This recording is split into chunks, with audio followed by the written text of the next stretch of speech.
अस्सलाम वालेकुम नादरीन, आप यूट्यूब चैनल देख रहे हैं। मैं इमरान खान हूँ। सबसे पहले इंटरनेशनल ख़बरें और फिर उसके बाद पाकिस्तान के अंदर से।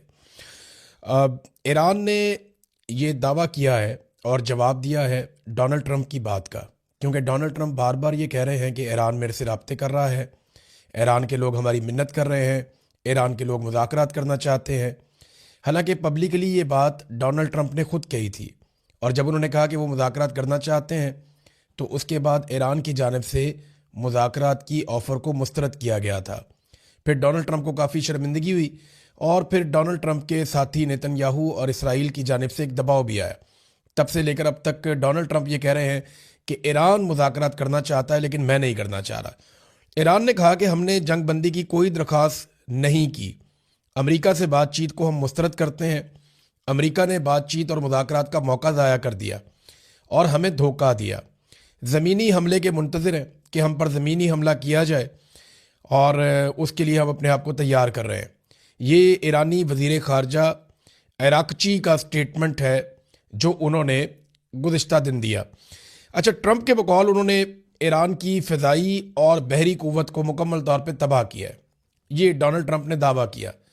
ये फ़िज़ाई क़ुव्वत तो ना होने के बराबर थी, और समंदर के अंदर दावा तो डोनाल्ड ट्रंप कर रहे हैं, लेकिन ईरान ये कहता है कि हम तबाही फेर रहे हैं, हम अटैक कर रहे हैं। एक अमेरिकी ऑयल टैंकर को भी निशाना बनाया ईरान ने, और वो जो निशाना बनाते हैं उसके बाद फुटेज भी जारी करते हैं, वो बताते हैं कि हमने ये किया। और डोनाल्ड ट्रंप ने ये कहा कि हमने उनकी कुव्वत तबाह कर दी है, और साथ ही साथ उन्होंने वार्निंग दी पासदारान इनकलाब, जो एक फ़ोर्स है ईरान की जो इस वक्त ये अटैक कर रही है, उनके कमांडर्स को वार्निंग दी कि वो ओहदे छोड़ दें तो उन्हें माफ़ी मिल सकती है, वरना फिर उनके ऊपर हमले होंगे और उन्हें नुकसान पहुंचाया जाएगा। एक और बड़ी अजीब चीज़ की डोनाल्ड ट्रंप ने, मुझे पहले समझ ही नहीं आई।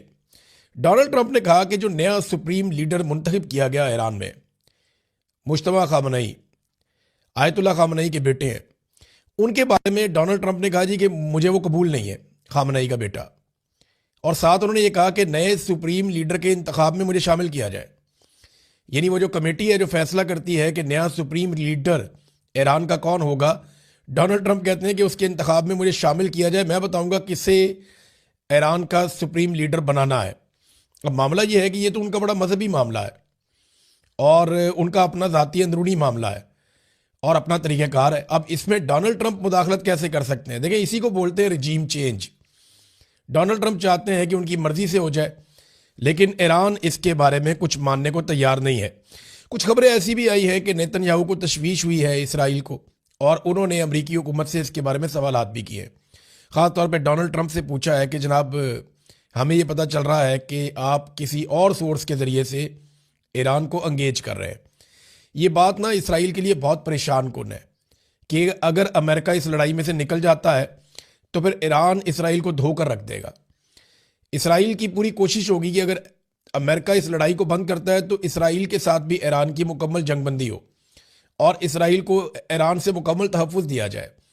ये बात हम सब ने देख ली है और हम सबको इस बात पे यकीन है कि अगर 1-on-1 लड़ाई हो, अमेरिका बीच में ना हो, तो इसराइल की दुर्गत बना सकता है ईरान।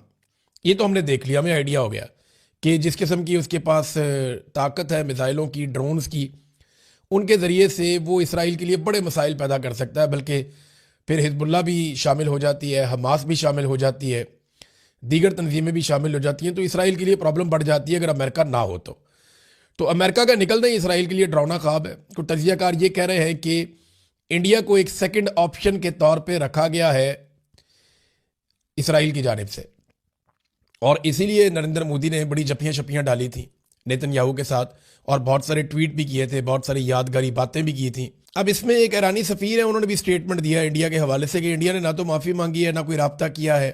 हालांकि इंडिया के मेहमान थे जो नेवी के लोग ईरान के आए हुए थे फ़ौजी, और उनका शिप वहाँ पे मौजूद था, उसे डबो दिया गया और बहुत बड़ी तादाद में लोगों का कत्लेआम किया गया अमेरिका की जानिब से। तो ना अमेरिका की मजम्मत की, ना ईरान के साथ ताज़ियत की, और वो कोई रब्ता कर नहीं रहे। तो जब ईरानी सफ़ीर से पूछा गया, उन्होंने कहा जी ये बात तो फिर आप इंडिया से पूछें ना, हमसे ना पूछें। तो इंडिया के ईरान के साथ ताल्लुकात काफ़ी ख़राब हुए हैं और मुमकिन है कि इसराइल ने एक ऑप्शन के तौर पे इंडिया को वाकई रखा हो, जैसा कि कुछ तज्जियाकार दावा कर रहे हैं। नाज़रीन, सऊदी अरब की खलीजी ममालिक में एक लीडिंग पोजीशन है, इससे कोई इनकार नहीं कर सकता। यानी सऊदी अरब से बेहतर पोजीशन खलीजी ममालिक में किसी की नहीं है, और सबसे बड़ा मुल्क भी वही है। रकबा भी बहुत ज़्यादा है सऊदी अरब का, और साथ में खाना काबा वहाँ पे है, मस्जिद नबवी वहाँ पे है। तो उस वजह से भी खादमैन हरमैन शरीफैन होने की वजह से भी सऊदी हुक्मरानों को एक अलग से हैसियत हासिल है। तो सऊदी अरब ने एक स्टेटमेंट दिया एक मरतबा फिर। उन्होंने कहा जी अपनी सरजमीन ईरान के खिलाफ इस्तेमाल नहीं होने देंगे, ना फिजा, ना समंदर, ना ज़मीन। ये सऊदी अरब का स्टेटमेंट है। इस पे ईरान ने उनका शुक्रिया अदा किया सऊदी अरब का। देखिए, इससे पहले सऊदी सरजमीन इस्तेमाल हुई है और सऊदी अरब में अमरीकी अड्डे मौजूद हैं। अब जब उन्होंने सरजमीन इस्तेमाल की तो वो अमरीकी अड्डों के ऊपर अटैक किया ईरान ने। तो सऊदी अरब ने अब ये कहा कि वो अपनी सरजमीन को इस्तेमाल नहीं होने देंगे ईरान के खिलाफ। ये ईरान के लिए बड़ी पॉजिटिव चीज़ है, और ये स्टेटमेंट तब आया जब सऊदी अरब के अंदर ईरान ने काफ़ी अपने टारगेट हिट किए हैं, और कुछ सऊदी अरब के अंदर ऐसे टारगेट हिट हुए हैं जिनके बारे में ईरान कहता है कि ये हमने नहीं किया। लेकिन पहले आप ये ले लें कि सऊदी अरब कह क्या रहा है और मामला है क्या। देखें, सऊदी अरब के कुछ सोर्सेज, हत्ता के सऊदी अरब के जो बाखबर सहाफ़ी हैं, वो भी अब ये दावा कर रहे हैं, और सऊदी अरब में कोई सहाफ़ी अपने से दावा कर नहीं सकता। सऊदी हुकूमत इस मामले में बहुत सख्त है। आप कोई ऐसी खबर दे नहीं सकते सऊदी अरब में जिससे वहाँ की हुकूमत इख्तलाफ करती हो। तो सऊदी सहाफ़ी अगर कोई बात करते हैं तो इसका मतलब ये है कि सऊदी गवर्नमेंट की भी लगभग यही बात है। और सऊदीया के साबिक जो इंटेलिजेंस चीफ हैं उन्होंने भी यही बात की थी। पहले आप ये देख लें कि जो सऊदी वज़ीर ख़ारजा है उनका स्टेटमेंट क्या है। वो ये कहते हैं कि इंतहा पसंद इसराइली हुकूमत अमन नहीं बल्कि तशद्दुद और तबाही की ख्वाहां है। यानी तशद्दुद करना चाहते हैं, तबाही फैलाना चाहते हैं। ये इनका अमन से कोई ताल्लुक नहीं है इसराइलियों का। और ये बात गजा में भी वाज़ेह थी। ये सऊदी वज़ीर ख़ारजा का स्टेटमेंट है। अब सऊदी अरब के सोर्सेज और वहाँ के सहाफ़ी ये दावे कर रहे हैं कि इब्तदाई तहकीकात जो की गई हैं सऊदी अरब में और दीगर गल्फ़ ममालिक में, उनमें पता चलता है कि गल्फ़ ममालिक पर होने वाले तमाम हमले ईरान ने नहीं किए। यानी कोई और भी है जो गल्फ़ ममालिक में हमले कर रहा है। और इस पर उन्होंने फर्दर ये कहा कि खदशा है कि इसराइल और अमेरिका ने गल्फ़ को जंग के अंदर घसीटने की कोशिश की है। यानी ये हमले इस तरीके से किए गए हैं कि जो अरब ममालिक हैं या खलीजी ममालिक हैं या गल्फ़ कंट्रीज़ हैं, वो इस जंग के अंदर खिंचे चले आए और उनको मजबूर किया जाए कि वो इस जंग का हिस्सा बने। ये बड़ी अलार्मिंग चीज़ है। और ये अब तहकीकात हो रही है ना इब्तदाई तौर पे, तो पता चल रहा है कि ईरान ने जो अटैक किए वो तो सिर्फ अमेरिकन पे किए हैं। अमेरिकन एम्बेसी पे कर दिया, या CIA के ऑफिस पे कर दिया, अमेरिकन रेडार्स के ऊपर कर दिया, उनके कम्युनिकेशन के सिस्टम के ऊपर कर दिया, समंदर में उनका कोई एसेट है तो वहाँ पे कर दिया, जो अमेरिका के पास बेसिस हैं वहाँ पे अटैक कर दिया। वो तो बहुत तबाही फेरी है। अब उनकी जो है वो सैटेलाइट फुटेजेज आ रही हैं, उस पर अमेरिका को बड़ी तशवीश है। अब चीन भी वो सैटेलाइट रखता है, रशिया भी रखता है, तो दुनिया को मिल तो जाती है। CNN से बहुत तंग है, कुछ और मीडिया हाउसेज हैं, अल जजीरा, उनसे वो बहुत तंग है कि ये पूरी दुनिया को दिखा रहे हैं कि अमेरिकन बेसिस को तबाह किया गया है ड्रोन से और मिसाइलों से। तो ये अमेरिका के लिए जो सुपर पावर अपने आप को कहता है उसके लिए इसमें सुबकी और शर्मिंदगी वाली बात तो है। एक और नाज़रीन बड़ी तशवीशनाक खबर आई है, ये अमेरिका से आई है। इससे पहले मैंने कुछ इसराइलियों को ये बात करते हुए सुना भी और उनके मैंने क्लिप्स देखे। उसके बाद जो अमरीकी सहाफ़ी हैं जिनका मैंने पहले भी जिक्र किया था, ये टक्कर कार्लसन, इन्होंने एक बड़ी अलार्मिंग किस्म की खबर दी है। और ये खबर पहले भी मौजूद थी, लेकिन अब क्योंकि इसकी तस्दीक होती चली जा रही है तो मैं आपके साथ शेयर कर रहा हूँ कि मस्जिद अक्सा को शहीद करने का मनसूबा है। जिस तरह गल्फ़ कंट्रीज़ में इधर उधर से मिसाइल आकर लगे हैं ना, ऐसे ही कहीं से कोई मिसाइल आकर मस्जिद अक्सा पे लग सकता है और मस्जिद अक्सा को शहीद करने के बाद उसका इल्ज़ाम लगा दिया जाएगा ईरान पे, ताकि अरब ममालिक या गल्फ़ कंट्रीज़ मिलकर ईरान के ऊपर अटैक करें और ये आपस में लड़ने लगे। और प्लान ये है कि बाद में यहाँ पे थर्ड टेम्पल तामीर किया जाए। ये अमेरिका के जो वज़ीर जंग हैं वो ये स्टेटमेंट पहले दे चुके हैं।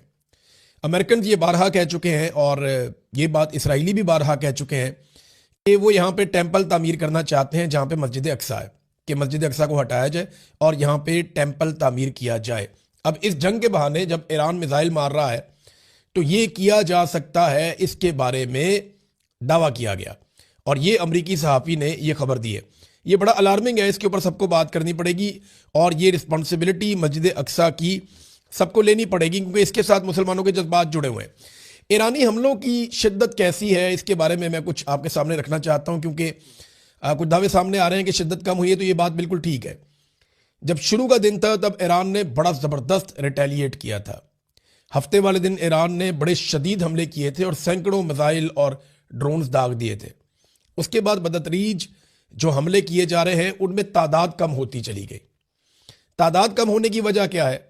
देखिए, एक तो पहले दिन खामनाई को शहीद किया गया था और बच्चियों की बहुत बड़ी तादाद शहीद हो गई थी, तो वो इंस्टेंट रिएक्शन था जिसमें ईरान ने बड़ा शदीद हमला किया था और अपने बहुत सारे हथियार चला दिए थे पहले दिन।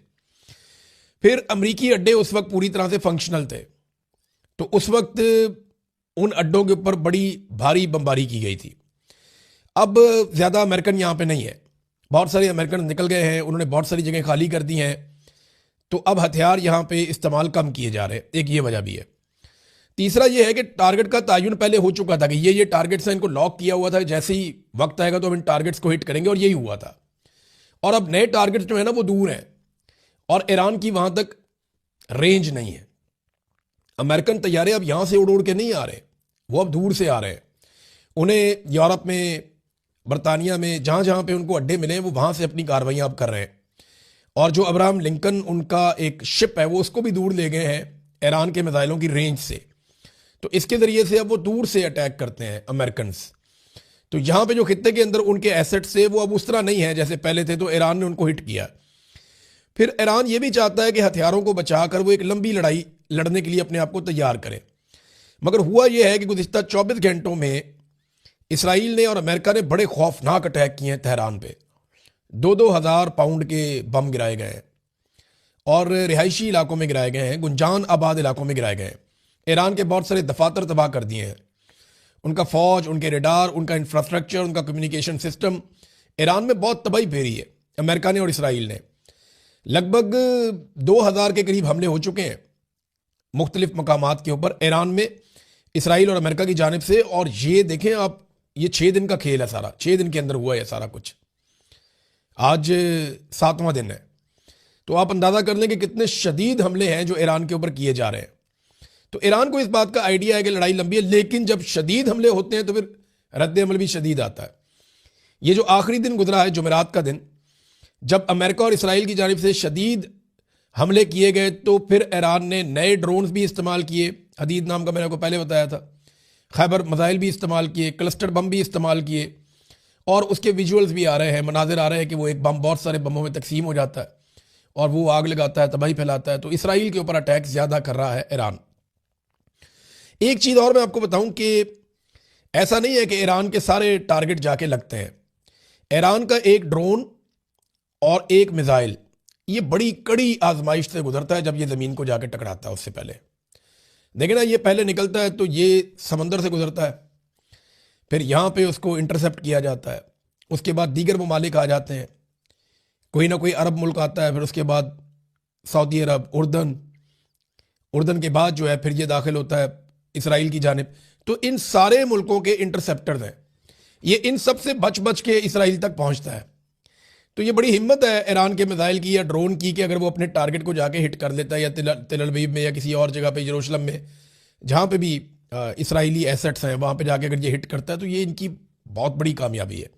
बहरहाल एक चीज़ है कि गल्फ ममालिक को इस बात का पता चल गया है कि अमेरिका यहाँ पे उनकी हिफाजत के लिए नहीं, इसराइल की हिफाजत के लिए था।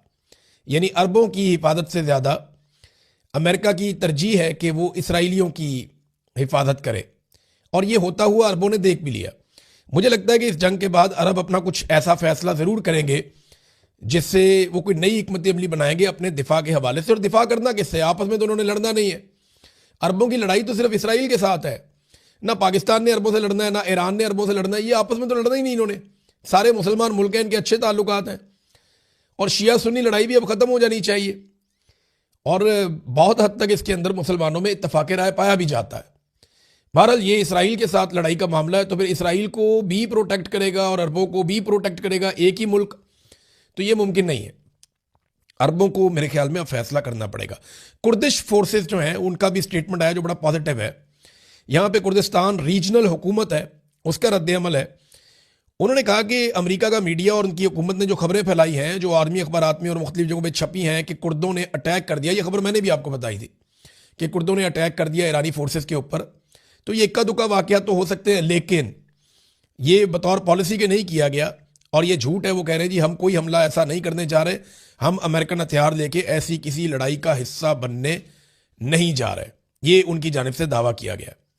ईरान ने, मैंने आपको बताया था कि अमेरिकी टैंकर तबाह किया खलीज फारस में, और अमेरिका के अंदर जो पेट्रोल की कीमतें हैं गुज़िश्ता एक साल में इतनी ज़्यादा नहीं थी जितनी अब हो गई हैं।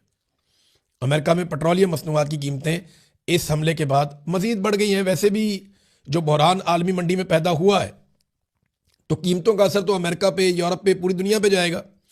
पाकिस्तान में पेट्रोल की किल्लत पैदा हो गई है, हुकूमत कोई और मौक़िफ़ दे रही है। ओगरा का मौक़िफ़ कुछ और है, कह रहे हैं जी बहुत पेट्रोल है हमारे पास, जबकि डीलर्स हैं वो अलग तरह का बयान दे रहे हैं कि नहीं जी महदूद है हमारे पास। अवाम के अंदर बेचैनी है, अवाम दौड़ रही है कि जनाब हम अपना पेट्रोल इकट्ठा कर लें, ये ना हो कि हम घर बैठ जाएं। दूसरा, हुकूमत ये सोच रही है क्योंकि स्मार्ट लॉकडाउन लगा दिया जाए, लोग ज़्यादा घरों से निकले ही ना, पेट्रोल का कम से कम इस्तेमाल करें ताकि जो पेट्रोल है उसको लंबे अरसे तक इस्तेमाल किया जा सके। अब डीलर्स ये चाहते हैं कि वो पेट्रोल अवाम को ना दें और पेट्रोल को रोकें, ताकि जैसे इसकी कीमत बढ़े तो वो इससे मुनाफा भी कमा सकें। तो पाकिस्तान में तो ये चीज़ चल रही है, जब भी कोई बहरान आता है तो उससे फ़ायदा उठाने की सब कोशिश करते हैं, और पाकिस्तानी हुक्मरानों की तवज्जो इन मामलात की तरफ नहीं है, उनकी तवज्जो किसी और मामले की तरफ, दुनिया उनका मजाक उड़ाती है। ये रशिया के साबिक सदर हैं दिमित्री मेदवेदेव, और ये साबिक रूसी सदर भी हैं, साबिक रूसी वज़ीर आज़म भी हैं, और इस वक्त सिक्योरिटी काउंसिल ऑफ रशिया के डिप्टी चेयरमैन भी है। उन्होंने तंज किया है शहबाज शरीफ जैसे लोगों पे। तंज करते हुए उन्होंने क्या कहा, जरा ये आप सुने। इन्होंने तंज करते हुए कहा कि जनाब क्यों ना डोनाल्ड ट्रंप को अमन का नोबेल इनाम दे दिया जाए, जंगें शुरू करने पे, मासूमों को कत्ल करने पे। तो दुनिया पाकिस्तान के ऊपर तंज कर रही है, लेकिन